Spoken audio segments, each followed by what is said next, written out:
श्री गणेशाय नमः। श्री जानकी वल्लभो विजयते।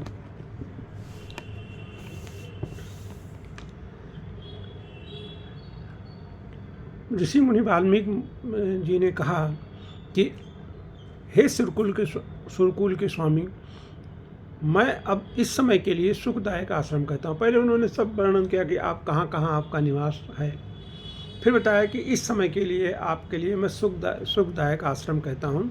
आप चित्रकूट पर्वत पर निवास कीजिए, वहाँ आपके लिए सब प्रकार की सुविधा है। सुहावना पर्वत है, सुंदर वन है, वो हाथी, सिंह, हिरण और पक्षियों का विहार स्थल है।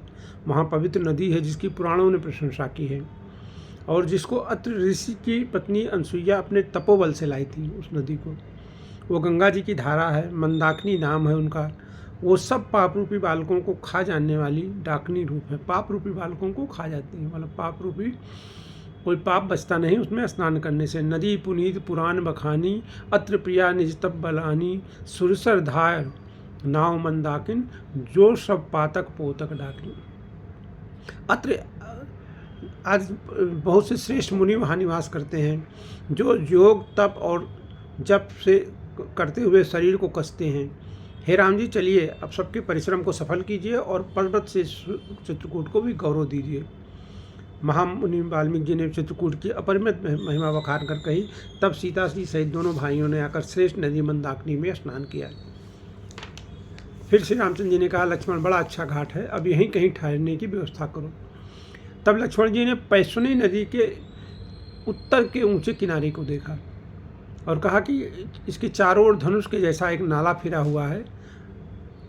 मंदाकिनी नदी उस धनुष की प्रत्यंचा है और सम दम दान बाण है। कलयुग के समस्त पाप उसके अनेकों हिंसक पशु हैं। चित्रकूट ही मानो अचल शिकारी है, उसका निशाना कभी चूकता नहीं और जो सामने से मारता है। ऐसा कर लक्ष्मण जी ने वह स्थान दिखलाया। स्थान को देखकर श्री रामचंद्र जी ने बहुत सुख पाया। जब देवताओं ने जाना कि श्री रामचंद्र जी का यहाँ मन रम गया है, तब वो देवताओं के प्रधान सेवक, प्रधान मकान बनाने वाले जो हैं विश्वकर्मा जी को साथ लेकर चले। सब देवता कोल कील भील के वेश में आए और उन्होंने पत्तों और घासों के सुंदर मकान बना दिए। दो ऐसी सुंदर कुटियाँ बनाई जिसका वर्णन नहीं हो सकता है। उनमें एक बड़ी सुंदर छोटी सी थी और दूसरी थोड़ी बड़ी थी। लक्ष्मण जी और जानकी जी सहित प्रभु श्री रामचंद्र जी सुंदर घास पत्तों के घर में शोभायमान हैं, मानो कामदेव मुनि का वेश धारण करके रति और बसंत ऋतु के साथ सुशोभित हूँ, ऐसा कह रहे हैं गोस्वामी जी। उस समय देवता, नाग, किन्नर और दिक्पाल चित्रकूट में आए और श्री रामचंद्र जी ने सब किसी को प्रणाम किया। देवता नेत्रों का लाभ पाकर आनंदित हुए। फूलों की वर्षा करके देव समाज ने कहा कि हे नाथ, आज हम सनात हो गए। फिर विनती करके उन्होंने अपने दुख सुनाए और दुखों के नाश का आश्वासन पाकर हर्षित होकर अपने अपने स्थान को चले गए। श्री रघुनाथ जी चित्रकूट में अवश्य हैं। ये समाचार सुनकर बहुत से मुनि आए। रघुकुल के चंद्रमा श्री रामचंद्र जी ने मुदित हुई मुनिमंडली को आते देखकर दंडवत प्रणाम किया। मुनिगण श्री रामचंद्र जी को हृदय से लगा लेते हैं और सफल होने के लिए आशीर्वाद देते हैं। मुनि रघुबीर लाए उरले ही, सुफल होन हित आशीष देहीं। शेर सौमित्र राम छवि देखें, साधन सकल सफल कर लेखें। जितना भी साधन उन्होंने आज तक किया था वो सब सफल हो गया। उन्होंने श्री रामचंद्र जी, श्री लक्ष्मण जी और सीता जी के दर्शन का फल पाया। प्रभु श्री रामचंद्र जी ने सबको यथायोग्य सम्मान करके मुनिमंडली को विदा किया। वो सब अपने अपने आश्रमों में स्वतंत्रता के साथ योग जप यज्ञ करने लगे। ये समाचार जब भीलों ने पाया कि श्री रामचंद्र जी आके वहाँ रहते हैं, तो ऐसे हर्षित हुए मानो नौ निधियाँ उनके घर पर ही आ गई हैं। वो दोनों में कंद मूल फल भर भर कर चले, मानो दरिद्र सोना लूटने चले हों।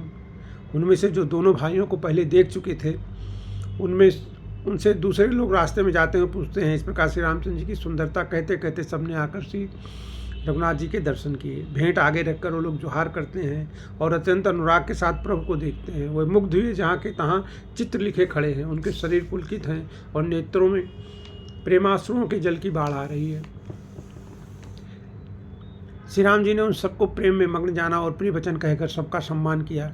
वह बार बार प्रभु श्री रामचंद्र जी को जोहार करते हुए हाथ जोड़कर विनीत वचन कहते हैं कि हे नाथ, आपके चरणों का दर्शन पाकर अब हम सनात हो गए हैं। हे कौशलराज, आपके ही भाग्य से, हमारे ही भाग्य से आपका यहाँ शुभागमन हुआ है। हे नाथ, जहाँ जहाँ आपने अपने चरण रखे हैं वह पृथ्वी, वन, मार्ग और पहाड़ धन्य है। वह वन में विचरने वाले पक्षी और पशु धन्य है जो आपको देखकर जन्म सफल कर रहे हैं।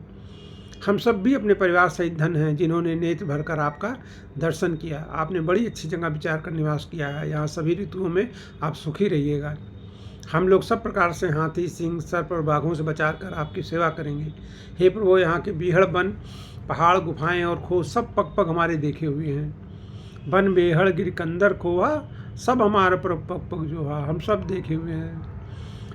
हम वहाँ आपको शिकार खिलवाएंगे और तालाब, झरने या जलाशयों को दिखाएंगे। हम कुटुंब समेत आपके सेवक हैं। हे नाथ, इसलिए हमें आज्ञा देने में संकोच मत करिएगा। जो वेदों के वचन और मुनियों के मन को भी अगम हुए, वो करुणा के धाम प्रभु श्री रामचंद्र जी के भीलों के वचन इस तरह सुन रहे हैं जैसे पिता बालकों के वचन सुनते हैं।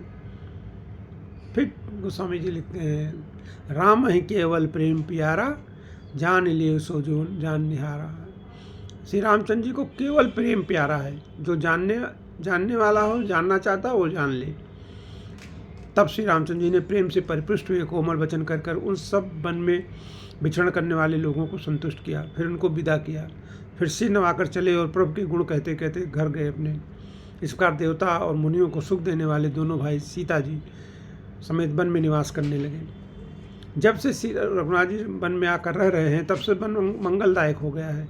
अनेकों प्रकार के वृक्ष फूलते और फलते हैं और पर लिपटी हुई सुंदर बेलों के मंडप तने हैं। वह कल्प वृक्ष के समान स्वाभाविक ही सुंदर हैं, मानो वह देवताओं के वन हैं। भंवरों की पंक्तियां बहुत ही सुंदर गुंजार करती हैं और सुख देने वाली शीतल मंद सुगंधित हवा चलती है। नीलकंठ, कोयल, तोते, पपीहे, चकवे, चकोर आदि सब पक्षी कानों को सुख देने वाली और चित्त को चुराने वाली तरह तरह की बोलियां बोलते हैं। हाथी, सिंह, बंदर, सुअर, हिरन वे सब बैल छोड़कर साथ साथ विचरते हैं। शिकार के लिए फिरते हुए श्री रामचंद्र जी की छब को देखकर पशुओं के समूह विशेष आनंदित होते हैं। जगत में जहाँ तक देवताओं के वन हैं वह सब श्री रामचंद्र जी के वन को देखकर सिहाते हैं। गंगा, सरस्वती, सूर्य कुमारी, यमुना, नर्मदा, गोदावरी आदि धन्य नदियाँ, सारे तालाब, समुद्र, नदी और अनेकों नद सब मंदाकिनी की बड़ाई करते हैं। उदयाचल, अस्ताचल, कैलाश, मंदराचल और सुमेर आदि सब जो देवताओं के रहने के स्थल हैं और हिमालय आदि जितने पर्वत हैं सभी चित्रकूट का यश गाते हैं। विंध्याचल बड़ा आनंदित हैं। उनके मन में सुख समाता नहीं, क्योंकि उसने बिना परिश्रम ही बहुत बड़ी बड़ाई पाली है। चित्रकूट के पक्षी, पशु, बेल, वृक्ष, तृण, अंकुरात की सभी जातियां पुण्य की राशि हैं और धन्य हैं। देवता दिन रात ऐसा कहते हैं। आँखों वाले जीव श्री रामचंद्र जी को देखकर जन्म का फल पाकर शोक रहित हो जाते हैं, और जो बगैर आँखों वाले हैं जैसे पृथ्वी, जैसे वृक्ष, भूमि, नदी, भगवान की चरण रज का स्पर्श पाकर सुखी होते हैं, वे सभी परम पद के अधिकारी हो गए। वो वन और पर्वत स्वाभाविक ही सुंदर, मंगलमय और अत्यंत पवित्रों को भी पवित्र करने वाला है। उसकी महिमा किस प्रकार कहा जाए, जहाँ सुख के समुद्र श्री रामचंद्र जी ने निवास किया। चित्रकूट क्षीर सागर को त्याग कर और अयोध्या को छोड़कर जहाँ सीता जी, लक्ष्मण जी और श्री रामचंद्र जी आकर रहे, उस वन की जैसी परम शोभा है उसको हजार मुख वाले जो लाख शेष जी हों तो वो भी नहीं कह सकते हैं। उसे भला मैं किस प्रकार वर्णन कर सकता हूँ। तुलसीदास जी कह रहे हैं, कहीं पोखरे का कछुआ भी मंदराचल उठा सकता है। लक्ष्मण जी मन, वचन और कर्म से श्री रामचंद्र की सेवा करते हैं। उनके शील और स्नेह का वर्णन नहीं किया जा सकता। क्षण क्षण पर श्री सीताराम जी के चरणों को देखकर और अपने ऊपर उनका स्नेह जानकर लक्ष्मण जी स्वप्न में भी भाइयों, माता पिता और घर की याद नहीं करते हैं। श्री रामचंद्र जी के साथ सीता जी, अयोध्यापुरी, कुटुंब के लोग और घर की याद भूलकर बहुत ही सुखी रहती हैं। क्षण क्षण पर श्री रामचंद्र जी के चंद्रमा के समान मुख को देखकर वे वैसे ही परम प्रसन्न रहती हैं जैसे चकोर कुमारी चंद्रमा को देखकर। स्वामी का प्रेम अपने पत्नीत्व बढ़ता देखकर सीता जी ऐसे हर्षित रहती हैं जैसे दिन में चकवी। सीता जी का मन श्री रामचंद्र जी के चरणों में अनुरक्त है, इससे उनको वन हजारों अवध के समान प्रिय लगता है। श्री रामचंद्र जी के साथ पर्णकुटी प्यारी लगती है, मृग और पक्षी प्यारे कुटुंबियों के समान लगते हैं, मुनियों की स्त्रियाँ सास के समान, शेष मुनि ससुर के समान और कंद मूल फलों का आहार उनको अमृत के समान लगता है। स्वामी के साथ सुंदर साथरी कुश और पत्तों की जो सेज बनाई है सैकड़ों कामदेव की सेजों के समान सुख देने वाली है। जिनके देखने मात्र से जीव लोकपाल हो जाते हैं, उनको कहीं भोग विलास मोहित कर पाते हैं। जिनको देखने मात्र से जीव लोकपाल हो जाते हैं, जिन श्री रामचंद्र जी का स्मरण करने से ही भक्त जन तमाम भोग विलास को तिनके के समान त्याग देते हैं, उन श्री रामचंद्र जी की प्रिय पत्नी और जगत की माता सीता जी के लिए भोग विलास कुछ भी आश्चर्य नहीं है। भोग विलास का त्याग जो है, सीता जी और लक्ष्मण जी को जिस प्रकार सुख मिले श्री रघुनाथ जी वही करते और कहते हैं।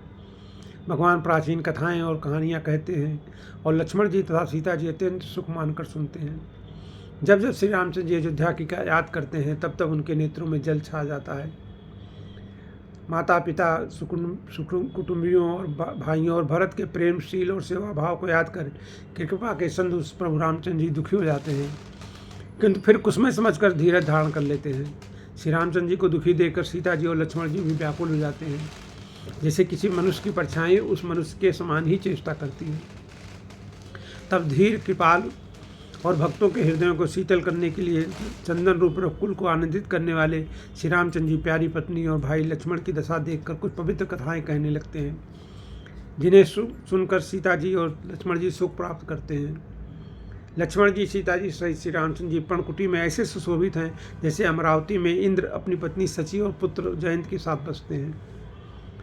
प्रभु श्री रामचंद्र जी सीता जी और लक्ष्मण जी की कैसी संभाल करते हैं, जैसे पल के नेत्रों के गोलक की संभाल करते हैं, ऐसे ही जो है प्रभु जो है सीता जी की और लक्ष्मण जी की संभाल करते हैं। इधर लक्ष्मण जी सीता जी और रामचंद्र जी की ऐसी सेवा करते हैं जैसे अज्ञानी मनुष्य अपने शरीर की सेवा करता है, ऐसे ही लक्ष्मण जी सीता जी और रामचंद्र जी की सेवा करते हैं।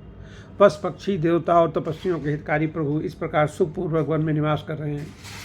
गोस्वामी जी कह रहे हैं, मैंने श्री रामचंद्र जी का सुंदर वनगमन कहा, अब जिस तरह सुमंत अयोध्या में आए वो कथा सुनो। भगवान जी वन में पहुंच गए और सुखपूर्वक निवास कर रहे हैं। प्रभु श्री रामचंद्र जी को पहुंचाकर जब निषाद राज लौटे तब आकर उसने रथ को वहीं देखा जहां था और मंत्री सुमन जी को देखा। मंत्री जी को व्याकुल देखकर निषाद जी को जैसा दुख हुआ वो कहा नहीं जा सकता। भगवान 4-5 दिन में वहां पहुंच गए और मंत्री सुमन जी वहीं हैं। निषाद जी को अकेले आए देखकर सुमन जी हा राम हा सीते हा लक्ष्मण पुकारते हुए बहुत व्याकुल होकर धरती पर गिर पड़े। घोड़े दक्षिण दिशा की ओर देख देख कर ही नहीं आते हैं, दक्षिण की तरफ गए हैं भगवान वहाँ से, मानो बिना पंख के पक्षी व्याकुल हो रहे हों। वह न तो घास चरते हैं न पानी पीते हैं, केवल आंखों से जल बहा रहे हैं। श्री रामचंद्र जी की घोड़ों की दिशा में देखकर सब निषाद व्याकुल हो गए हैं। तब धीरज धरकर निषाद जी कहने लगे, हे सुमन जी, अब विषाद को छोड़िए, अब आप पंडित और परमार्थ के जानने वाले हैं, विधाता को प्रतिकूल जानकर धैर्य धारण कीजिए। कोमल वाणी से भांत भांत की कथाएं कहकर निषाद ने जबरदस्ती लाकर सुमंत जी को रथ पर बैठाया, परंतु शोक के मारे वे इतने शिथिल हो गए हैं कि रथ को हाँक नहीं सकते हैं। उनके हृदय में श्री रामचंद्र जी की विरह की बड़ी वेदना है।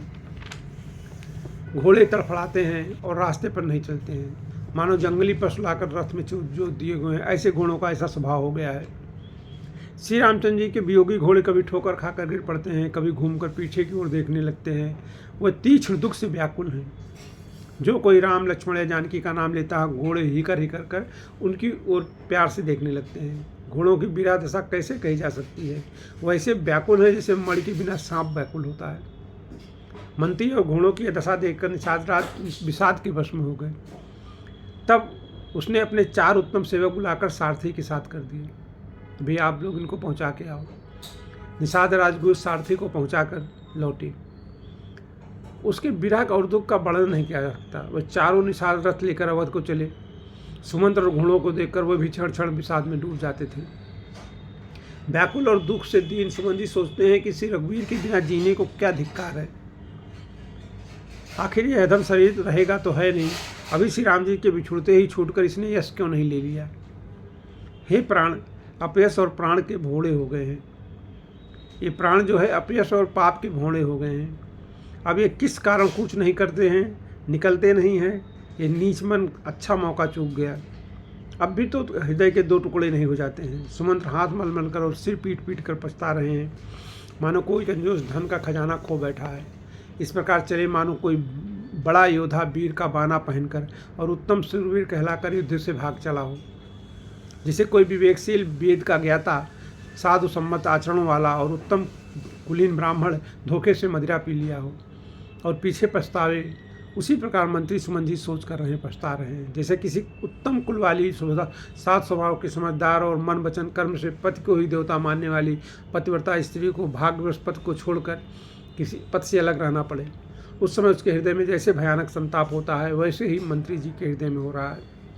नेत्रों में जल भरा है, दृष्टि मंद हो गई है, कानों से सुनाई नहीं पड़ता, व्याकुल हुई बुद्धि बेठिकाने हो रही है, ऊँट सूख रहे हैं, मुंह में लाठी लग गई है, किंतु प्राण नहीं निकल रहे हैं।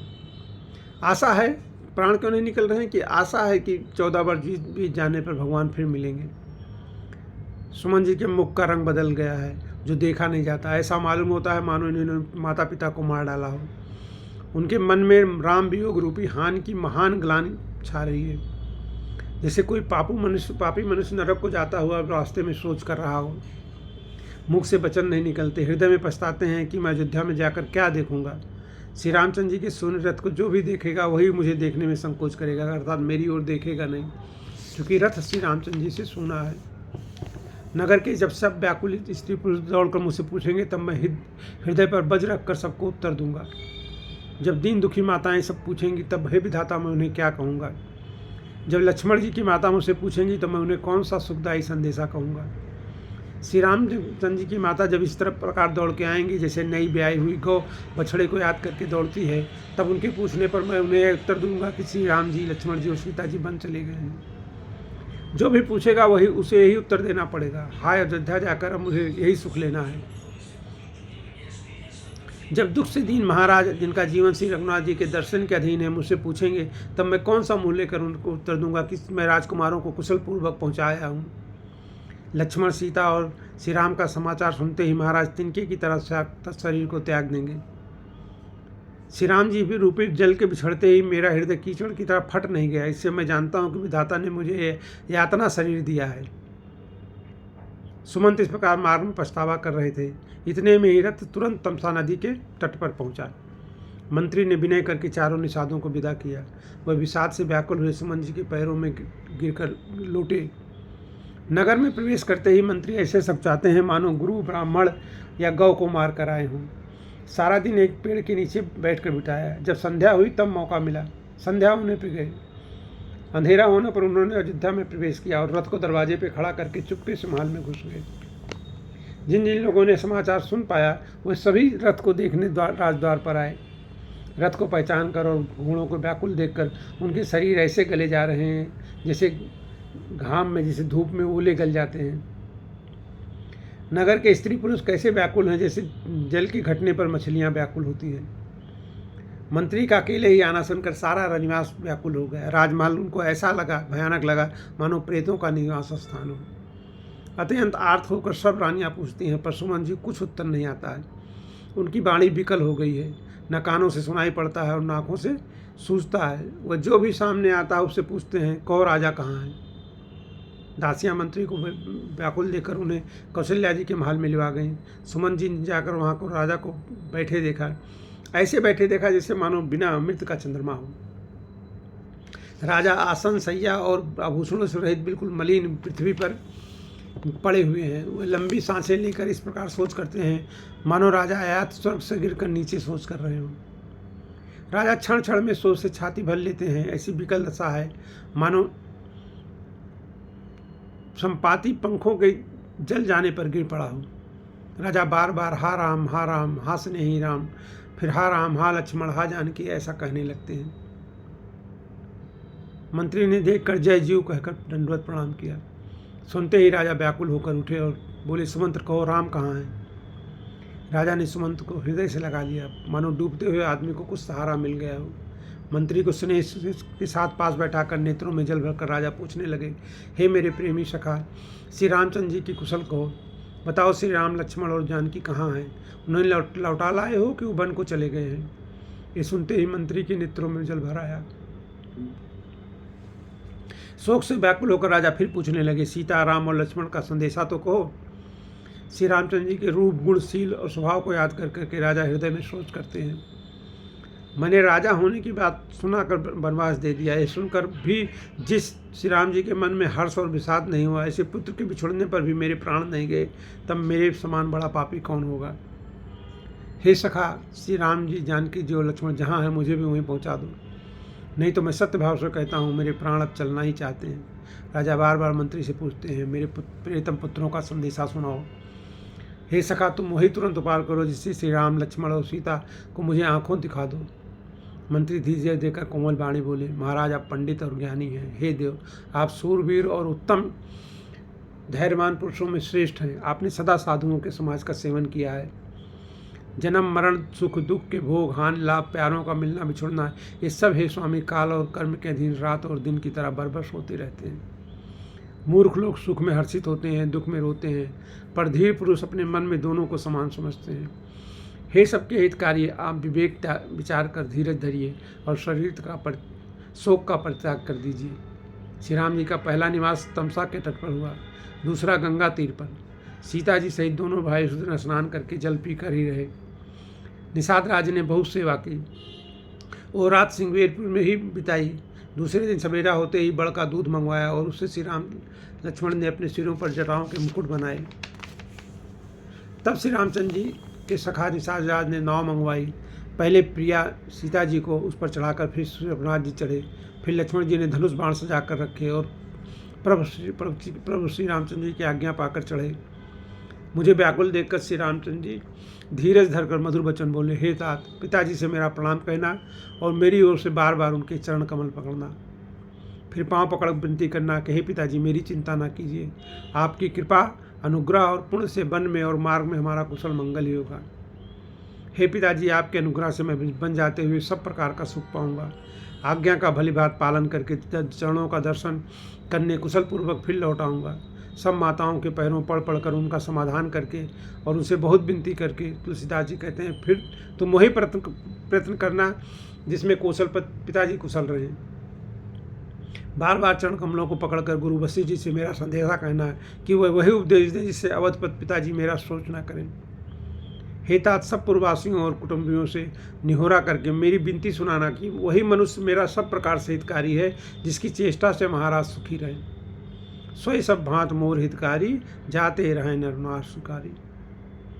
भरत के आने पर उनको मेरा संदेशा कहना कि राजा का पद पा जाने पर नीति न छोड़ देना। कर्म वचन और मन से प्रजा का पालन करना और सब माताओं को समान जानकर उनकी सेवा करना।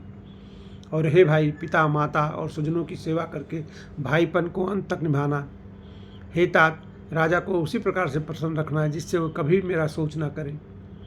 लक्ष्मण जी ने कुछ कठोर वचन कहे किंतु श्री रामचंद्र जी ने बरज कर फिर मुझसे अनुरोध किया और बार बार अपनी सौगंध दिलाई कि हे तात लक्ष्मण का लड़कपन वहाँ न कहना।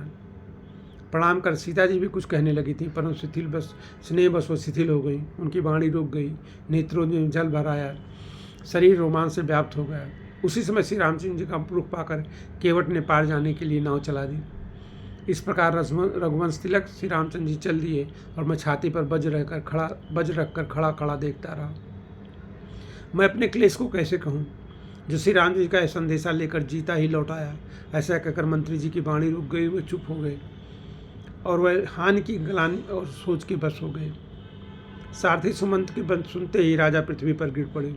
उनके हृदय में भयानक जलन होने लगी, वह तड़पने लगे। उनका मन भीषण मोह से व्याकुल हो गया, मानो मछली को माजा बाप गया हो, मछली को पहली वर्षा का जल लग गया हो। सब रानियां विलाप करके रो रही हैं। उस महान विपत्ति का कैसे वर्णन किया जाए। उस समय के विलाप को सुनकर दुख को भी दुख लगा। सुन विलाप दुखों दुख लागा, धीरजों कर धीरज भागा। धीरज का भी धीरज भाग गया। राजा के रनवास में रोने का समाचार सुनकर शोर सुनकर अयोध्या भर में बड़ा भारी कोहराम मच गया। राजा के प्राण कंठ में आ गए, मानो मण के बिना सांप व्याकुल हो गया हो। इंद्रियां सब बहुत ही विकल हो गई, मानो बिना जल के तालाब में कमलों का मन मुरझा गया हो।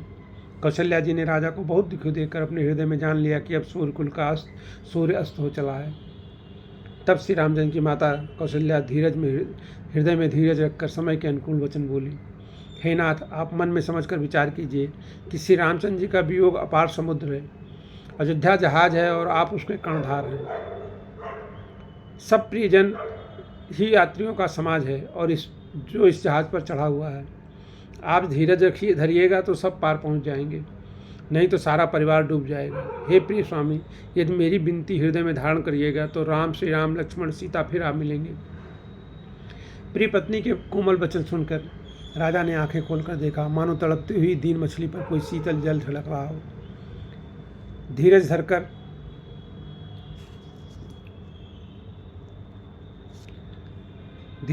राजा उठ बैठे और बोले, सुमंत्र कहो, कृपाल श्री राम जी कहाँ हैं? लक्ष्मण कहाँ हैं? स्नेही राम जी कहाँ हैं? और मेरी प्यारी बहू जानकी कहाँ है? राजा व्याकुल होकर बहुत प्रकार से विलाप कर रहे हैं। वो रात युग के समान बड़ी हो गई, बीतती ही नहीं है। राजा को अंधे तपस्वी के शाप की याद आ गई। उन्होंने सब कथा कौशल्या को कह सुनाई। उस इतिहास का वर्णन करते करते राजा व्याकुल हो गए और कहने लगे कि श्री राम के बिना जीने की आशा को धिक्कार है। मैं उस शरीर को रखकर क्या करूँगा जिसने मेरा प्रेम का प्रण नहीं किया, प्रेम का प्रण नहीं निभाया। हा रघुनंद, रघुकुल को आनंद देने वाले मेरे प्यारे प्राण प्यारे राम, तुम्हारे बिना जीते हुए मुझे बहुत दिन बीत गए। हा जानकी, हा लक्ष्मण, हा रघुवर, हा पिता के चित्ररूपी चातक के हित करने वाले में राम राम कहकर फिर राम कहकर फिर राम राम कहकर फिर राम कहकर राजा श्री राम के बिना में शरीर त्याग कर सुरलोक को चले गए। जीने और मरने का फल तो राजा दशरथ ने पाया, जिनका निर्मल यश अनोखों ब्रह्मांडों में छा गया। जीते जी तो श्री रामचंद्र जी के चंद्रमा के समान मुख को देखा और श्री राम जी के विरह को निमित्त बनाकर अपना मरण सुधार लिया। सब रानियां शोक के मारे व्याकुल हो रही हैं। वे राजा के रूप, शील, बल और तेज का बखान करके अनेकों प्रकार से विलाप कर रही हैं और बार बार धरती पर गिर पड़ती हैं। दास दासीगण व्याकुल होकर विलाप कर रहे हैं और नगर निवासी घर घर रो रहे हैं। कहते हैं, आज धर्म की सीमा, गुण और रूप के भंडार, सूर्य कल के सूर्य अस्त हो गए। सब कैकेयी को गालियां देते हैं, जिसने संसार भर को बिना नेत्र का कर दिया। इस प्रकार विलाप करते करते रात बीत गई। प्रातःकाल सब बड़े बड़े ज्ञानी मुनि आए। तब वशिष्ठ मुनि ने समय के अनुकूल अनेक इतिहास कहकर अपने विज्ञान के प्रकार से सबका शोक दूर किया। वशिष्ठ जी ने नाव में तेल भरवा कर राजा के शरीर को उसमें रखवा दिया। फिर दूतों को बुलवाकर उनसे कहा कि तुम लोग जल्दी दौड़कर भरत के पास जाओ, राजा की मृत्यु का समाचार कहीं किसी से न कहना। जाकर भरत से इतना कहना कि दोनों भाइयों को गुरुजी ने बुलवा भेजा है। मुनि की आज्ञा सुनकर दूत दौड़े। वह अपने वेग से उत्तम घोड़ों को भी लजाते हुए चले। जब से अयोध्या में अनर्थ प्रारंभ हुआ तभी से भरत जी को अपशकुन होने लगे। वह रात को भयंकर सपने देखते थे और जागने पर करोड़ों तरह की बुरी बुरी कल्पनाएं करते थे। वही प्रतिदिन ब्राह्मणों को भोजन कराकर दान देते थे। अनेकों विधियों से रुद्राभिषेक करते थे। महादेव जी को हृदय में मनाकर उनसे माता पिता, कुटुंबी और भाइयों का कुशल क्षेम मांगते थे। भरत जी इस प्रकार मन में चिंता कर रहे थे कि दूत आ पहुँचे। गुरु जी की आज्ञा सुनते ही वह श्री गणेश जी को मनाकर चल पड़े। अब आगे की कथा अपने कल करेंगे।